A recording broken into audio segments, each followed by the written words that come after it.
저를 봉독의 말씀을 가지고 우리 믿음의 장애물이라는 제목으로 함께 말씀을 나누기를 원합니다. 자, 성경은 하나님의 말씀은 일제일에 변함이 없다라고 얘기합니다. 자, 천지는 망한다 할지라도 하나님의 말씀은 바로 변하지 않는다는 것입니다. 아무리 많은 시간이 지나도 하나님의 약속은 변치 않습니다. 자, 그런데 때때로 우리는요, 하나님의 약속을 의심하게 되어집니다. 자, 이스라엘 건국의 영웅으로 불려졌던 골다 메이어 총리의 이야기입니다. 자, 그분이 1973년 이스라엘 방문했던 독일 총리에게 이렇게 말했습니다. 자, 뭐라고 얘기했냐면은 모세를 원망하는 발언을 그가 합니다. 자, 우리 이스라엘 사람들은 모세에 대해서 좀 불만이 많습니다. 그는 우리 조상들을 이끌고 40년 동안 광야를 헤매게 한 후에 저 중동에서도 석유가 나오는 지역을 다 빼놓고 석유가 없는 지하자원이 없는 이곳으로 우리를 이끌어 주었습니다. 그래서 우리는 불만이 많습니다 라고 얘기했습니다. 그렇잖아요. 중동 지방에 뭐 얼마나 석유가 많습니까? 쿠웨이트 같은 곳은 어느 지역에서는 이게 그냥 석유가 땅 밑에 1m에 석유가 있답니다. 그래서 1m만 파면 석유가 막 쏟아 나오는 겁니다. 그런 지역이 있는가 하면 이스라엘은 석유 한 방울 나오지 않습니다. 자, 그런데 그래서 그 골다 메이어 총리가 모세를 좀 원망을 했습니다. 아니, 하필 많고 많은 땅 중에 이 넓은 땅에 왜 지하 자원 하나도 없고 이런 곳으로 왜 우리를 이끌어 주느냐 하는 것입니다. 그런데 그렇게 이스라엘 사람들이 모세를 원망했는데 그러고 나서 얼마 되지 않아서 자, 예루살렘으로 한 50km 떨어진 스벨라 분지와 네게브 산업에서 아주 거대한 유전이 발견이 되었습니다. 근데 이 유전은 일반 유전하고 달리 바로 모래와 진흙 속에 섞여 있는 세인 오유입니다. 그러니까 지금 현대 기술로는 그 석유를 추출하면은 너무 돈이 많이 들어가서 별로 경제 가치가 없습니다. 근데 어느 날인가 석유가 만약에 떨어질 경우에는 그것이 큰 경제 가치가 되어질 겁니다. 근데 그곳에 있는 그 세일, 가스와 오일이 세계 최대 산유국인 사우디아라비아보다 더 많은 양을 가지고 있다는 것입니다. 그러니까 지금 기술로서는 거기 있는 가스와 석유를 추출하기가 어렵지만 지금 기술로 그 가스와 석유를 추출하면은 많은 돈이 들어가지만 앞으로 몇십 년 후에 앞으로 30년이고 50년이고 전 세계 석유와 가스가 떨어질 때쯤 되면은 아마 이스라엘은 그곳에 있는 석유와 가스를 개발해서 팔아도 아마 자손대대로 먹을 수 있을 만큼 세계 최고의 가스와 오일을 가지고 있다 하는 것입니다. 자, 하나님께서는 이와 같이 마지막 때를 위해서 이스라엘에게 그와 같은 큰 보화를 숨겨두었습니다. 뿐만 아니라 이스라엘과 요르단에는 사해 바다가 있습니다. 자, 큰 오수인데 아무런 생물도 살 수 없어서 사해라고 얘기합니다. 그런데 예전에는 그것이 아무 쓸모가 없었습니다. 그냥 소금만 추출할 수 있을 뿐이지 쓸모없는 바다였습니다. 물고기 한 마리 살 수 없었고 그것은 아무것도 할 수가 없었습니다. 그런데 몇 년 전인가 그 사해바다에서 어마어마한 지하 자원이 매장되어 있다고 되었습니다. 사해바다가 평균 수심이 200m인데 그 밑속에 소금만 있는 것이 아니라 지금으로서 엄청난 광물이 있다는 것입니다. 뭐 달러로 치면 몇 조 달러가 될 수 있는, 물론 그거 지금 기술로서는 그것을 퍼내서 200m가 넘는 지역에 그것을 퍼내가지고 그것을 소금과 분리되어서 만들기가 어렵지만은 아마 그것도 몇십 년이 지나면 아마 이스라엘 큰 부를 가져다 줄 것입니다. 자, 하나님께서는 하나님의 약속은 일주일에 변함이 없습니다. 지금 당장 내게 하나님의 약속이 이루어지지 않았다 할지라도, 지금 하나님의 축복의 말씀이 내게 임하지 않았다 할지라도 하나님은 모든 것을 아시는 하나님, 먼 미래를 주관하신 하나님께서는 다 예비해 놓았다는 것입니다. 그래서 이스라엘 사람들이 예전에는 모세를 원망했는데 지금은 그렇게 얘기합니다. 50년만 지나면 석유와 가스가 떨어지고 지하자원이 떨어질 때 되면 우리 이스라엘이 그때는 세계 최고의 강대국이 될 것이다 하고 얘기합니다. 왜요? 바로 네게브 사막과 사해바다에 걸쳐있는 가스와 석유와 그리고 그 막대한 지하자원을 그때쯤에 그들이 바로 그것을 활용해가지고 엄청난 부를 누릴 수 있기 때문에 그렇습니다. 자, 하나님께서는 이미 많은 세대를 이스라엘 택해 주시고 바로 그와 같은 것을 예비해 놓으셨다 하는 것입니다. 자, 오늘 본문의 말씀을 봅니다. 자, 하나님께서 아브라함을 부르십니다. 75세에 아브라함을 불러서 적과 꾸리는 가나안 땅으로 이끌어 주었습니다. 그리고 하나님께서 아브라함에게 말씀합니다. 자, 내게 아들을 주리라 얘기합니다. 자, 하늘의 별을 씌우거라. 네가 하늘의 별을 씌울 수 있겠느냐? 그와 같이 내 자손이 많아지리라 하고 하나님이 아브라함을 축복해 주었습니다. 자, 그런데 오늘 본문에 보니까 자, 아브라함과 그 아래 사례가 하나님 말씀을 믿지 못하고 자, 엉뚱한 행동을 하게 되는 것을 보게 되어집니다. 자, 왜 그렇습니까? 왜 이와 같은 하나님의 약속의 말씀을 믿지 못하고 이와 같은 엉뚱한 행동을 하게 되었습니까? 아니, 아브라함과 사례뿐만 아니라 오늘날 저와 여러분에도 마찬가지입니다. 우리가 하나님을 섬깁니다. 약속의 말씀을 받습니다. 하나님 우리를 축복을 믿고 나아갑니다. 그런데 그 축복이 내 시간 속에는 아직 임하지 않았습니다. 내가 정한 시간 속에는 아직 나타나지 않았습니다. 때로는 그래서 우리는요, 주저앉게 되기도 하고, 때로는 하나님의 약속을 붙잡고 나아감에도 불구하고, 우리 믿음이 흔들거려서, 믿음이 없는 행동을 하기도 합니다. 자, 오늘 본문의 말씀을 통해서, 우리에게 있는 믿음의 장애물이, 아니, 아브라함과 사라에게 그 가정 가운데 나타난 믿음의 장애물이 무엇인가에 대해서 함께 살펴보기를 원합니다. 자, 먼저 믿음의 장애물이 무엇입니까? 우리 함께해서 우리 따라합니다. 육신의 생각입니다. 육신의 생각입니다. 자, 우리 2절 말씀을 봅니다. 2절 말씀을 보면 사례가 아브라함에게 이르되 여호와께서 내 출산을 허락하지 아니하였으니 원하건대 내 여종에 들어가라. 내가 혹 그로 말미암아 자녀를 얻을까 하노라 하매. 자, 사라가 뭐라고 얘기합니까? 하나님께 기도했더니 하나님께서 내게 자녀를 주지 않겠다. 사례가 그렇게 얘기합니까? 아닙니다. 사례가 말하기를 바로 여호와께서 내 출산을 허락하지 아니하시니 자기 생각에는 하나님이 내게 아직 자녀를 줄 생각이 없으니 내 생각이 이렇다는 것입니다. 그러면서 그가 말하기를 바로 내가 내 여정에 들어가라. 내가 혹 그로 말미암아 자녀를 얻을까 하노라 하매. 자, 사례는 분명히 아브라함의 아내 사례는요, 자기 생각을 가지고 얘기합니다. 내 생각에는 하나님 내게 자녀를 허락하지 않으니 내 여종으로 들어가라. 그러면 내가 그 여종으로 말미암아 내가 자녀를 얻을까 아들을 얻을까 하노라. 자기 생각입니다. 전혀 하나님의 생각과는 전혀 관계가 없습니다. 하나님의 약속의 말씀과는 전혀 관계가 없습니다. 오직 자기 생각만 얘기합니다. 자, 우리 믿음의 장애물은요, 우리 육신의 생각입니다. 자, 그래서 로마서 8장 6절 이하에 사도 바울은 이렇게 얘기합니다. 육신의 생각은 사망이요 영의 생각은 생명과 평안이니라. 육신의 생각은 하나님과 원수가 되나니 이는 하나님의 법에 굴복치 아니할 뿐 아니라 할 수도 없습니다. 육신에 있는 자들은 하나님을 기쁘시게 할 수 없느니라. 자, 육신의 생각은 어떻다고요? 하나님과 원수가 되나니. 육신의 생각은 하나님과 원수가 된다는 것입니다. 왜요? 육신의 생각은 하나님의 말씀을 따르지 않습니다. 하나님의 법을 따르지 않습니다. 그리고 자기 보기에 좋은 대로, 자기 보기에 옳은 대로 행동하게 되어진다 하는 것입니다. 자, 사례는요, 자기 생각에는 지금 자녀가 없으니까 남편 아브라함은 조급하고, 그리고 그 남편의 뒤를 이을 바로 아들이 있어야 하기 때문에 내 생각에는 내 여종으로 말미암아 아들을 낳아라. 그러면 그 아들이 내 아들이 되리라. 이렇게 생각하는 것입니다. 하나님께 물어보지도 않았습니다. 하나님께 앞에서 금식하며 기도하며 부르짖으며 하나님 어찌 된 것입니까? 하나님 말씀의 약속에 분명히 아들을 주신다고 했는데 왜 아직 아들을 줄 기미가 없습니까? 하나님이라고 강조한 것이 아니라 자기 생각을 앞세웠다 하는 것입니다. 자, 우리도요, 하나님 말씀을 따라 행동하는 자가 되어야 합니다. 하나님 말씀을 따라 옳고 그름을 판단하고 나가는 자가 되어야 합니다. 그런데 하나님 말씀을 저버리고 내 생각에는 하면 우리는 넘어지는 자가 되어집니다. 나만이 그러지 않았습니까? 나만이 문둥병이 말했습니다. 그래서 바로 그가 이스라엘 전쟁 중에 사로잡히는 이스라엘 계집 중 하나가 바로 우리 주인님이 이스라엘 선지에 갔으면 사마리아 선지에 갔으면 그 병이 나을 걸 한 마음을 믿고 왕의 허락을 받아서 이스라엘 가게 되지 않습니까?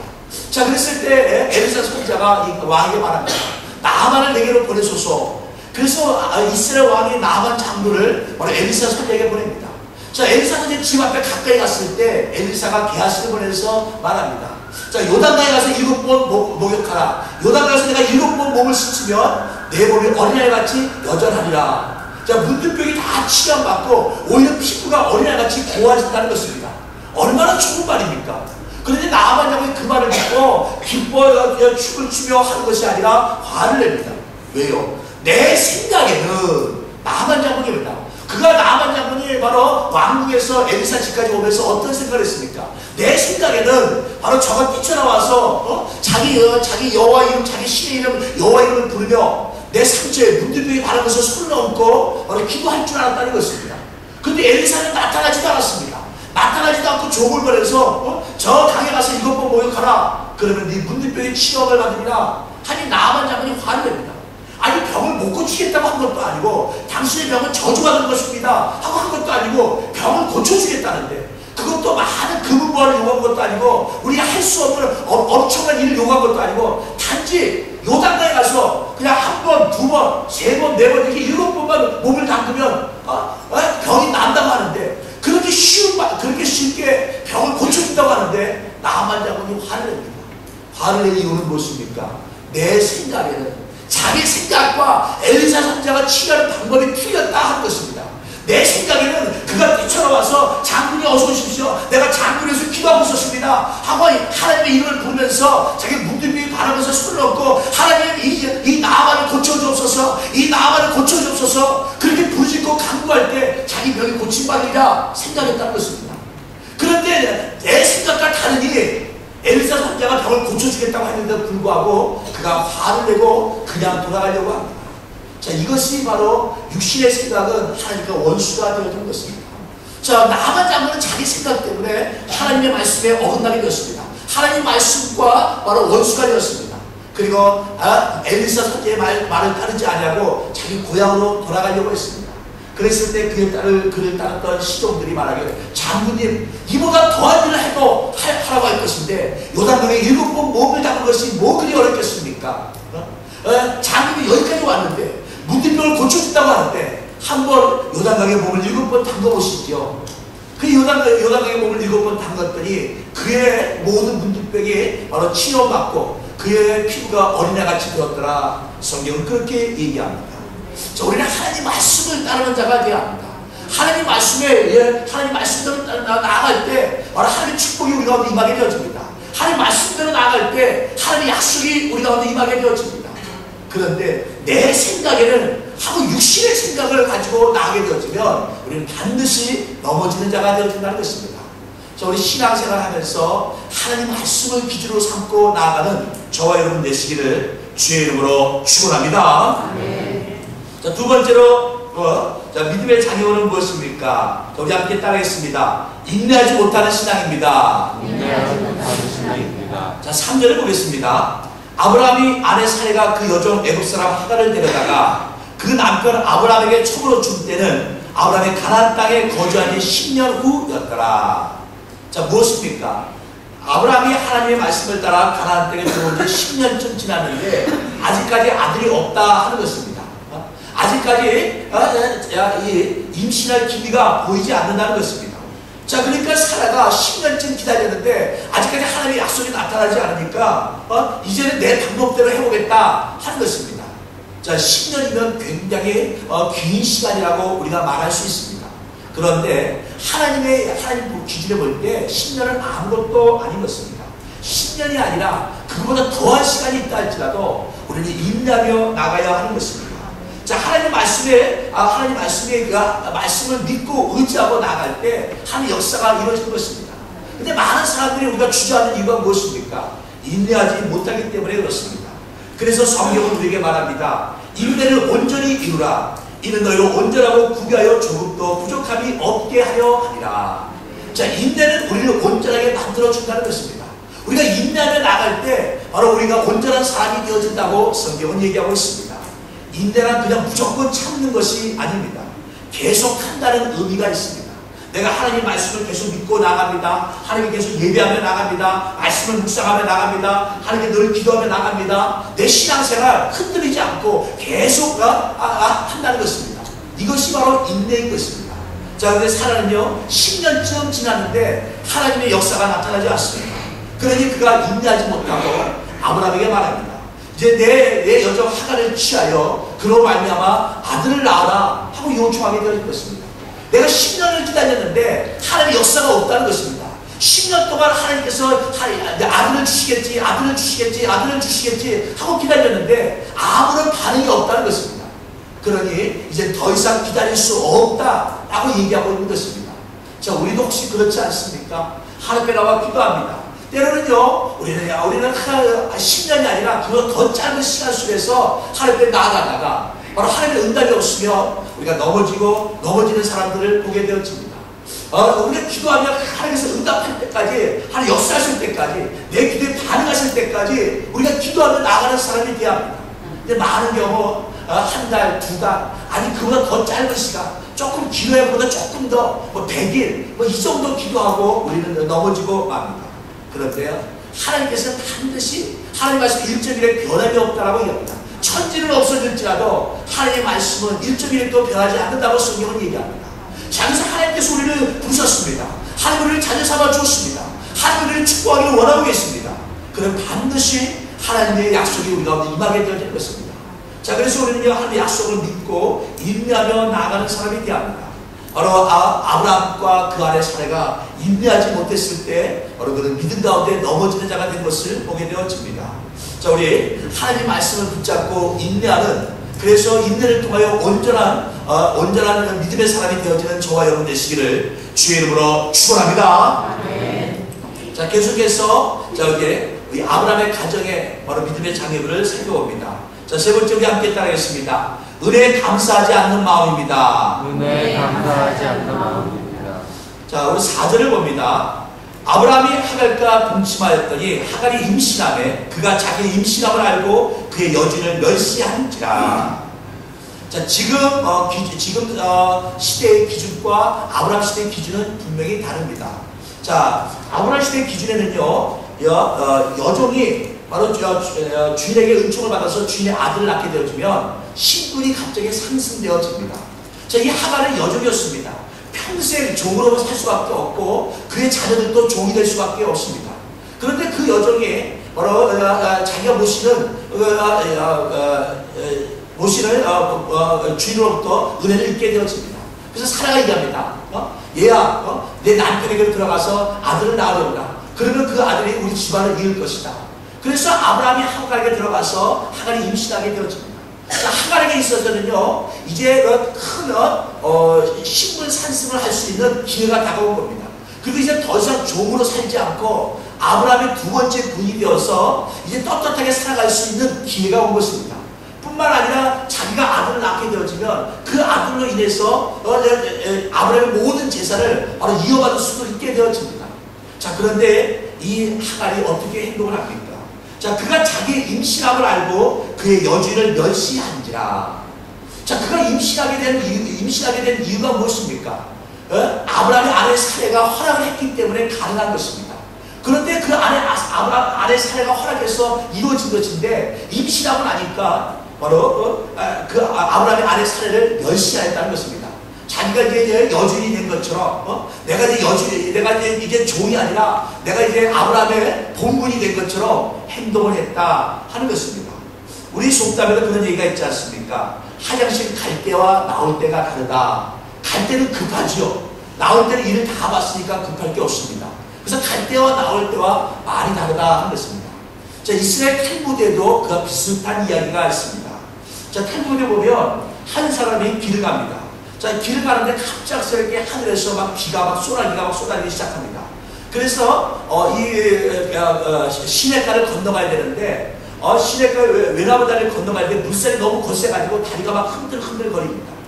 그래서 다리를 건너야만 되는데 다리를 잘못 건너다가 다리가 무너지기라도 하면 그 급한 물살에 휩쓸려서 생명을 보장받을 수가 없습니다. 그래서 이 사람이 다리를 건너기 전에 하나님께 기도합니다. 하나님, 나라에는 무사히 다리를 건너게 해주옵소서. 그러면 내가 전 재산을 바치겠습니다 하고 하나님께 기도했습니다.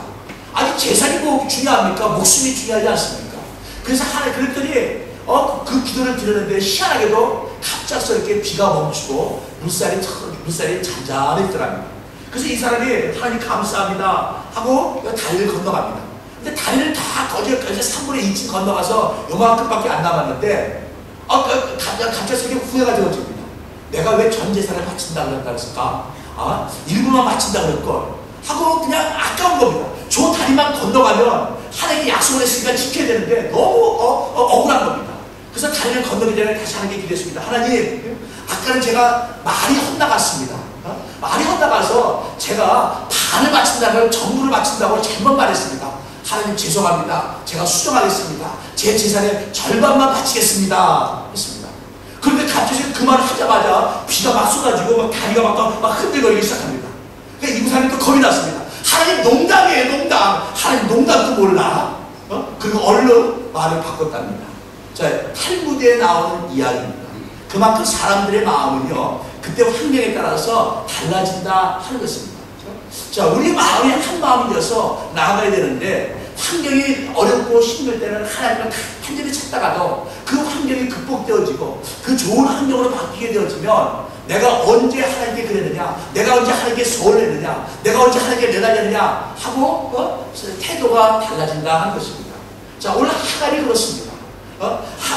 그 아브라함의 아내 사례가 하갈에게 말합니다. 하갈아, 네가 내가 너를 보니까 네가 참 나를 잘 섬기고 있구나. 내 남편에 너도 잘 알다시피 우리 가정에 아이가 없지 않느냐. 그러니 내가 남편한테 얘기할 테니 네가 남편과 함께 잠자리를 같이 해서 아기만 하나 낳아줘라. 그러면 내가 너를 종의 신분에서 벗어나게 해주고 그 아들이 우리 집안을 이어받으면 너도 좋지 않겠느냐. 하갈이 그 말을 들었을 때는요, 아이고 사례에게 그랬을 겁니다. 아이고 주인님, 제가 어떻게 그 일을 할 수 있겠습니까? 어떻게 제가 주인님의 아들을 낳을 수 있겠습니까? 했을 겁니다. 그런데 막상 아브라함과 동침을 하고 그리고 임신하게 되어지니 이제 태도가 달라집니다. 자, 그 주인을 그의 여주인을 멸시한지라. 자, 은혜에 감사하지 않는다는 것입니다. 자, 우리도 그렇지 않습니까? 하나님께 받은 은혜가 얼마나 많습니까? 아니, 지금 내가 기도가 응답되지 않았다 할지라도 내가 소원하고 간구하는 것이 아직 하나님께서 들어주지 않았다 할지라도 지금 우리가 이 시간 하나님께 나온 것만 해도 하나님의 은혜인 것입니다. 하나님께서 만세님의 우리를 불러주셔서 예수 그리스도의 십자가 죽음으로 말미암아 우리를 구원하지 않았습니까? 예수의 십자가의 보혈로 말미암아 우리 모든 죄가 사함받고 하나님의 자녀가 되지 않았습니까? 그 크신 은혜에 우리는 늘 감사하는 마음을 가지고 나가야 합니다. 그런데 그 감사하는 마음이 없을 때 우리는 불평합니다. 원망하게 되어집니다. 그리고 하나님의 약속을 의심하게 되어집니다. 자, 우리 믿음의 장애물이 무엇입니까? 은혜에 감사하지 않는 것입니다. 자, 여러분 얼마나 하나님께 감사하고 있습니까? 날마다 하나님께 나와 하나님 감사합니다. 나 같은 사람 하나님께서 불러주셔서 하나님의 자녀가 되었습니다. 내가 이제 모든 죄를 사함받고 내가 천국에 들어갈 수 있는 특권을 누리게 되었습니다. 하나님, 이제 내가 하나님 앞에 나와 하나님께 기도할 수 있는 믿음의 사람이 되었습니다. 이렇게 우리가 날마다 감사할 수 있습니까? 우리는 그와 같은 감사의 사람이 되어지기를 원합니다. 우리가 늘 감사할 때 우리는 굳건한 믿음 가운데 쓰며 나아갈 수 있게 되어집니다. 그런데 어느 순간이다부터 내가 감사하지 않습니다. 하나님께 내게 주신 은혜가 무엇일까? 내가 하나님께 받은 은혜가 생각이 나지 않습니다. 내가 구원받은 것도 내가 믿음을 가지고 열심히 했으니까 구원받았지 무슨 하나님의 은혜로 내가 구원을 받았을까? 그렇게 하나님의 은혜에 전혀 내 마음이 쏠리지 않습니다. 그러면 어느 순간인가 우리 안에 믿음의 장벽이 세워지게 되어질 것입니다. 사랑하는 여러분, 은혜에 감사하는 마음을 가지십시오. 내가 지금 은혜에 감사하지 못하다면, 아니 감사하는 마음이 있지 않다면 그것이 내게 믿음의 장애물이 되어진 것입니다. 그 장애물 때문에 내가 더 앞을 향해서 나아가지 못하고 내 믿음이 정체되어 있고 내가 뒤로 물러가는 자가 되어지고 있는 것입니다. 바로 은혜에 감사하는 바로 저와 여러분 되시기를 주의 이름으로 축원합니다. 자, 마지막으로 우리 함께 따르겠습니다. 자, 아브라함 가정에 있었던 믿음의 장애물을 봅니다. 자, 함께 따라합니다. 복종하지 못하는 자세입니다. 복종하지 못하는 자세입니다. 자, 7절 9절을 봅니다. 자, 여호와의 사자가 광야에서 물을 겪고 술길샘길에서 그를 만나 이르되 살의 여종 하갈아, 내가 어디서 왔으며 어디로 가느냐? 그가 이르되 나는 내 여주인 사례를 피하여 도망하나이다. 여호와의 사자가 그에게 이르되 내 여주인에게로 돌아가서 그 수하에 복종하라. 여호와의 사자가 또 그에게 이르되 내가 내 씨를 크게 번성하여 그 수가 많아 셀 수 없게 하리라. 자, 사라가 화가 났습니다. 자, 하갈이 자기를 멸시하니까 화가 나서 남편에게 따집니다. 근데 남편이 아니 하갈은 원래 당신의 종이 아닙니까? 당신 보기에 좋은 대로 하시오. 그래서 사례가 바로 하갈을 내쫓게 되어집니다. 자, 하갈이 아브라함 그 집에 종을 있을 때는 아무런 불편함이 없었습니다. 그런데 이제 쫓겨나니까 갈 데가 없습니다. 당장 갈 데도 없고 어찌할 걸 알지 못합니다. 그랬을 때 하나님의 사자가 천사가 나타나서 그 하갈에게 말합니다. 자, 내가 어디로 와서 어디로 가느냐? 그러면서 말하기를 내 여주인에게로 돌아가서 그 수하에 복종하라 이야기합니다. 자, 내 여주인에게로 돌아가서 사내에게로 돌아가서 사내의 말에 복종하라는 것입니다. 그리고 하나님의 사자가 또 이렇게 말합니다. 내가 내 씨를 크게 번성하여 그 수가 많아 셀 수 없게 하리라. 비록 하나님의 약속의 자녀는 아니지만 아브라함의 씨이기 때문에 하나님 낳은 그 자녀에게도 하나님을 축복하여 주시겠다는 것입니다. 아브라함의 씨이기 때문에 하나님께서 그 자녀를 축복하여 그 자손이 바로 그 셀 수 없을 만큼 많게 해주겠다고 하나님께서 약속하여 주십니다. 그런데 그 약속의 전제 조건이 무엇입니까? 바로 내 여주인에게로 돌아가서 그 수하에 복종하라 하는 것입니다. 자, 우리가 믿음의 장애물이 무엇입니까? 우리가 신앙생활하면서 우리가 믿음의 장벽이 쳐질 때가 언제입니까? 바로 복종하지 못할 때입니다. 하나님 말씀에 바로 전능하신 하나님 때 복종하지 못할 때 우리 안에 믿음의 장벽이 세워지게 되어지는 것입니다. 자, 군에 갓 입대한 사병이 바로 자기 직수승만에게 물어봅니다. 제가 어떻게 하면 군인 생활을 잘할 수 있습니까? 물어봤습니다. 그랬더니 자, 그 상관이 얘기합니다. 웃으면서 군대 생활은 어려운 것이 없어. 아주 쉬워. 그냥 상관의 명령에 복종하면 되는 거야. 그러면 군대 생활을 잘할 수 있어. 라고 얘기했습니다. 그런데 신병이 다시 물어봅니다. 자, 그런데 만약에 여러 상관이 이렇게 하라 저렇게 하라고 하는데 다 그게 각자가 만약 그 명령이 틀리면 어떻게 하면 되겠습니까? 라고 얘기합니다. 그랬을 때 이 상관이 이렇게 얘기합니다. 그러면 최고 상급자의 명령에만 복종하면 돼. 라고 얘기했습니다. 내가 쫄병인데 병장이 와서 이렇게 해라. 근데 조금 있다가 또 소위가 와서 저렇게 해라. 조금 있다가 소위가 와서 이렇게 해라. 그러면 내가 누구 명령을 따르냐 하는 겁니다. 그럴 때는 누구 명령을 따릅니까? 최고 상급자의 명령에 따르면 된다는 겁니다. 내게 명령한 사람이 세 사람인데 그 중에 최고 계급 높은 사람의 명령을 따르면 된다는 것입니다. 자, 이 말이 무엇입니까? 우리 신앙생활은 똑같습니다. 우리가 신앙생활 하면서 또 교회 안에서 또 함께 생활하면서 이거 우리가 신앙생활합니다. 구역에 속한 사람들은 또 우리 구역장에 또 지시를 따르기도 합니다. 기관에 속한 사람도 기관장이 이끌기도 합니다. 또 교회 안에서 또 우리 장로님이 또 제가 이끌기도 합니다. 그런데 서로가 말이 다를 때는 어떡합니까? 최고 상급자의 말을 다르면 됩니다. 바로 하나님 말씀이 기준이 되어서 그 말씀에 따라가면 되어진다 하는 것입니다. 자, 그렇습니다. 많은 사람들이 우리가 하나님 말씀을 따르지 못합니다. 아니, 하나님 말씀을 따르지 못하는 이유 중에 하나가 무엇입니까? 내가 손해가 나기 때문에 그렇습니다. 아니, 하나님 말씀대로 따르면 내가 그 말씀을 통해서 내가 많은 것을 잃어버릴까봐 말씀대로 따르지 못합니다. 자, 하나님 말씀에 뭐라고 얘기하고 있습니까? 너는 내게 부르짖으라고 얘기합니다. 우리가 얼마나 기도하고 있습니까? 예수님 말씀합니다. 무엇이 내 이름으로 구하라. 그럼 내가 시행하리라. 말씀하고 있지 않습니까? 우리가 문제를 만났을 때, 어려움을 겪었을 때 얼마나 기도하고 있습니까? 우리가 지금 얘기합니다. 말하기가 지금 불경이라고 얘기합니다. 예전 같지 않다고 얘기합니다. 예전처럼 쉽게 돈을 벌 수 없다라고 얘기합니다. 근데 얼마 갖고 우리가 하나님께 나와서 기도하고 있습니까? 주의 이름을 부르며 간구하고 있습니까? 주님 말씀합니다. 내 이름을 구하면 내가 무엇을 시행하리라 얘기합니다. 그럼에도 불구하고 우리는 말씀대로 나아가지 못합니다. 자, 말씀대로 성경 말씀은 하라 하지 말라가 있습니다. 그런데 우리는 하나님 말씀을 얼마나 지키고 있습니까? 제가 늘 얘기하잖아요. 제가 늘 얘기합니다. 제가 지난 주간에 있을 때 우리 기도로 올라가서 우리 전진 재직 세미나 때도 그 얘기를 했습니다. 거기는 재직들만 한 100명이 모였습니다. 목회자, 전도사, 각 교회 이렇게 재직들이 모였습니다. 다 열심히 믿음 안에서 열심히 있는 사람들입니다. 제가 거기서 그렇게 얘기했습니다. 뭐라고 얘기했느냐? 하나님 말씀대로 사십시오. 말씀대로 살면, 하나님 말씀대로 나아가면 하나님 반드시 우리를 붙잡아 줍니다. 우리를 축복하여 줍니다. 그래서 제가 이렇게 얘기했습니다. 그런데 말씀대로 살아가는데 기본적인 최소한 기본을 지키며 나아가십시오 라고 얘기했습니다. 기본이 무엇입니까? 주의 성수와 온전한 신실자 아닙니까? 이거는요, 지도자가 재직자한테 할 얘기가 아닙니다. 모든 그리스도인들에게 기본입니다. 근데 제가 제 생각을 얘기했습니다. 그리고 물어보지 않았습니다. 제가 물어보자고 했어요. 혹시 여기서도 아마 그걸 못하는 사람들이 있을 겁니다. 그런데 스스로 질문해 보십시오.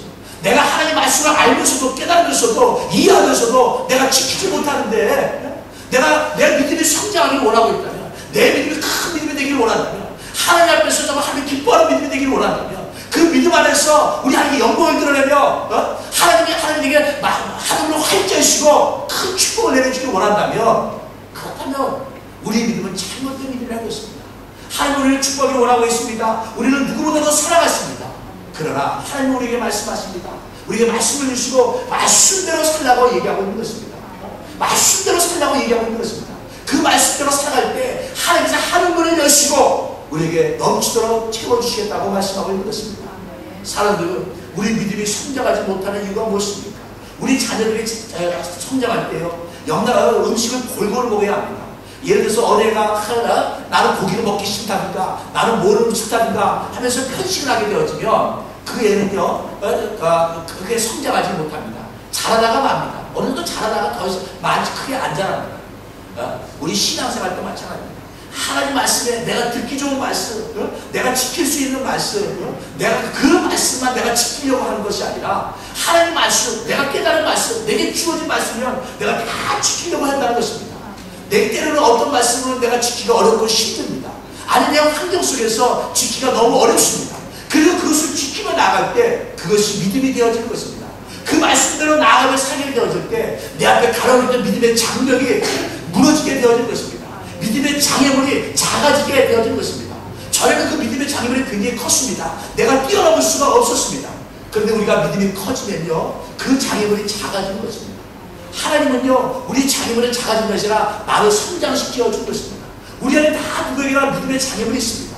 그런데 이 내가 커지면 이 장애물이 아무것도 아닌 것이 되어지고 마는 겁니다. 자, 예를 들어서 우리가 어렸을 때는요, 요만한 것도 뛰어넘기가 어렵습니다. 요만한 것도 뛰어넘기가 어렵습니다. 근데 커서는요, 이 정도는 그냥 쉽게 넘어갈 수가 있습니다. 내가 어렸을 때는 요만큼도 내가 뛰어넘기가 힘들었지만 커서는 그만큼 쉽게 뛰어넘을 수가 있다는 것입니다. 우리가 믿음이 성장하면 내 안에 장애물은 내가 작아지는 겁니다. 장애물이 작아지면 내가 커졌기 때문에 장애물이 작게 보여지는 것입니다. 그리고 그 장애물을 쉽게 뛰어넘을 수 있게 되어진 것입니다. 그런데 우리가 성장하지 못하면 우리는 늘 그 앞에 있는 장애물을 뛰어넘지 못하고 그 장애물에서 주저앉고 마는 것입니다. 사람들은 아브라함과 사례가 그랬습니다. 자, 그들은 바로 육신의 생각을 가지고 나아갔습니다. 바로 인내하지 못하는 신앙을 가지고 나아갔습니다. 그랬을 때 그들이 넘어지는 자가 되었습니다. 하갈은 어땠습니까? 바로 그 여주인 사례에게 은혜를 받았음에도 불구하고 은혜에 감사하지 않는 마음을 갖게 되었습니다. 그랬을 때 바로 그의 형편이 예전보다 더 못해지고 쫓겨나지 않습니까? 하나님의 사자가 하갈에게 와서 얘기합니다. 내 자녀에게 축복하라. 내 아들이 네게 낳은 그 자녀가 바로 셀 수 없을 만큼 많아지리라. 그러나 그 전에 먼저 내 여주인에게 돌아가라. 그리고 그 손에 복종하라 말씀하지 않습니다. 사랑하는 여러분, 오늘 말씀을 마음에 담으시고 저와 여러분 다 믿음의 장애물이 있습니다. 여러분에게는 우리 모두에게 다 장애물이 있습니다. 우리가 믿음이 성장하면서 하나를 뛰어넘으면 또 다른 더 큰 장애물이 나타납니다. 그러나 그 장애물을 또 뛰어넘으면 더 큰 장애물이 나옵니다. 그러나 어느 순간인가 내가 그 장애물을 넘다 보면 내가 믿음의 거인이 되어지는 것입니다. 영적 거인이 되어지는 것입니다. 이제는 하나님의 마음을 감찰하시고 그 하나님 뜻 가운데 하나님의 마음을 기쁘시게 하는 믿음의 사람이 되어지는 것입니다. 우리 믿음의 장애를 다 뛰어넘고 바로 하나님의 마음을 기쁘시게 하는 믿음의 거인이 되어지시기를 주의 이름으로 축원합니다. 축원합니다.